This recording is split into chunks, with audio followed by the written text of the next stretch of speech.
Question words and inversion. A question can have an answer of yes or no, or it can ask for specific information. Very much like a fill in the blank, except instead of a blank, a question word is used.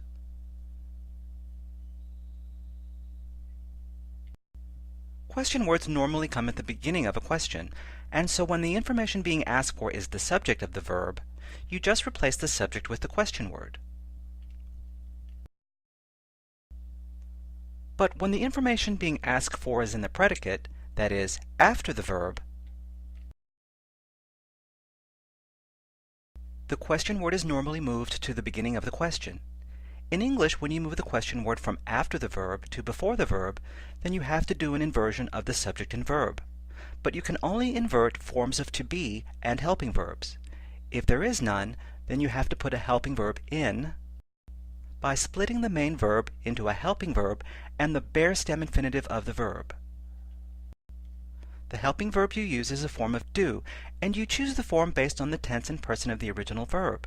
Sees is third person, present tense, so the helping verb would be does. You can think of it as taking the person and tense out of sees and leaving only the verb, see. Does doesn't really mean anything, it just tells you that it's third person and present tense.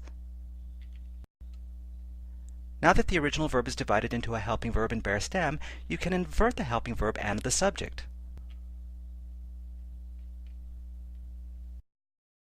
In the case of who versus whom, when the person in question is the object of the verb, whom is required in standard English grammar, but in casual conversation most people use who.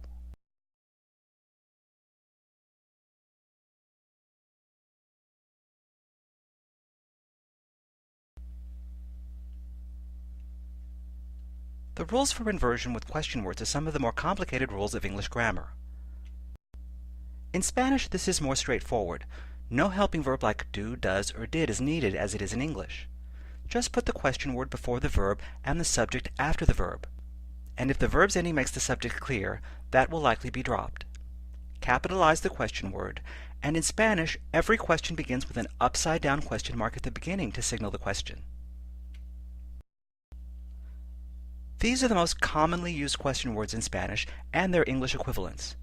And in addition to the upside-down question mark, every question word in Spanish is written with an accent mark over the main vowel.